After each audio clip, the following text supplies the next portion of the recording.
the wait is over. The open beta phase has wrapped up, and update 1.59 is officially live today.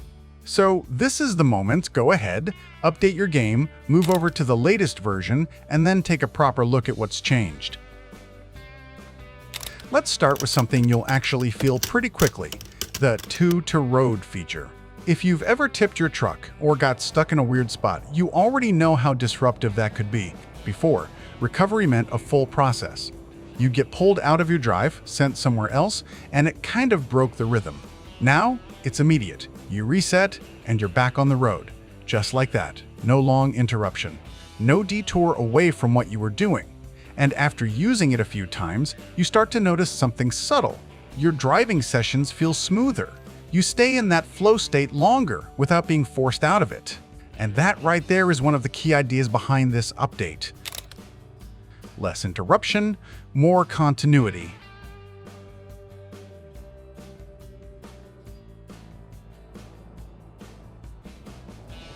Now, something a bit less obvious, but actually very important, Illinois is already present in the game's structure.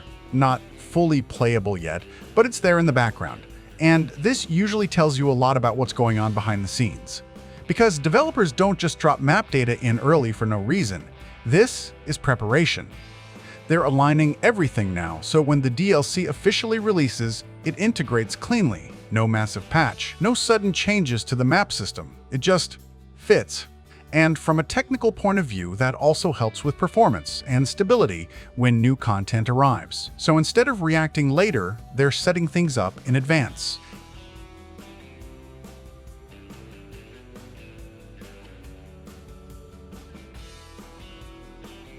And somewhere in the middle of all this, it's also worth saying, the new Volvo is coming too. It didn't land with this release, but it's clearly tied to this update cycle.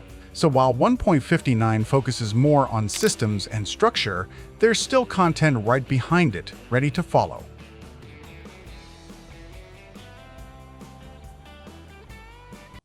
Now let's talk about the interface changes, because this is where things quietly shift in a bigger way. At first, it feels like something familiar. Damage info, finance details, things players ask to have back, and yes, they are back. But not in the old way. Now they're part of a widget system. And that changes more than it seems, because before, the UI was fixed. What you saw was what you got. Now, it's modular, which means it can evolve. New elements can be added later. Layouts can change. Features can expand without rebuilding everything from scratch. Right now, it just looks like a clean return of useful information. But in reality, it's a foundation.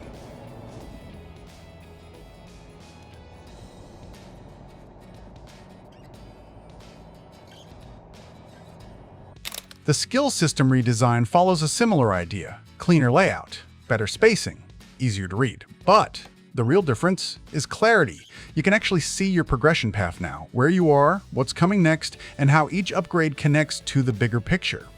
Before, it was easy to just click and move on without thinking too much.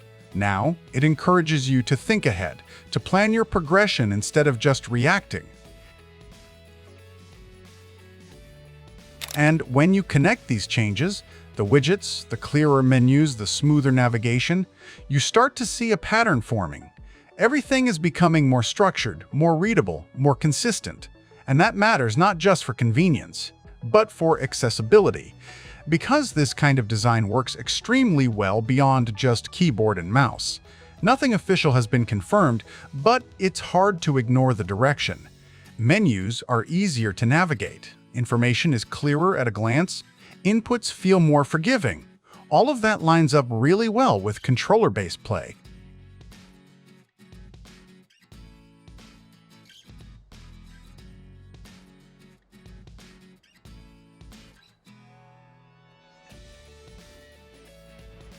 Then you have the smaller improvements, the kind you don't notice immediately, but you feel over time. The world map feels easier to interact with. Managing markers and routes is less frustrating. The save system is clearer, fewer chances of confusion when you're jumping between profiles or files. And those little moments, like skipping certain cutscenes, they save time, especially when you've seen them multiple times already. Each of these on its own is small, but together they remove friction. And when a game removes friction, it becomes easier to stay in it longer.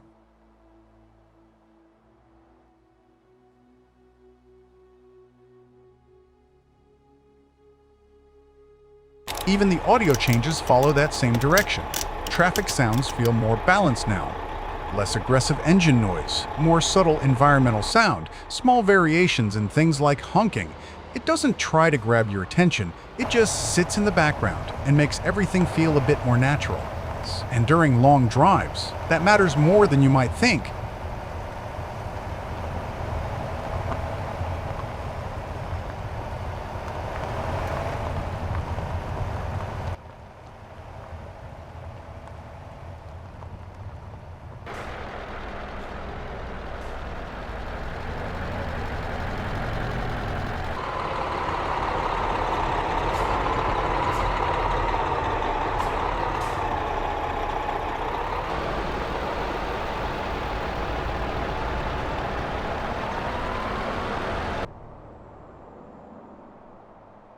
Now, one change that might feel a bit strange at first, the detour system has been disabled. At surface level, it looks like something was taken away, but in most cases, this kind of move points to something else, a rework.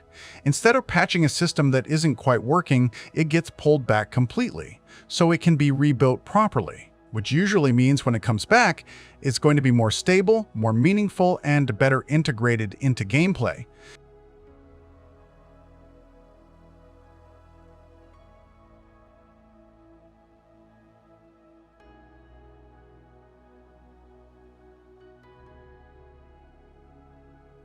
And when you take a step back and look at everything together, this update starts to feel different.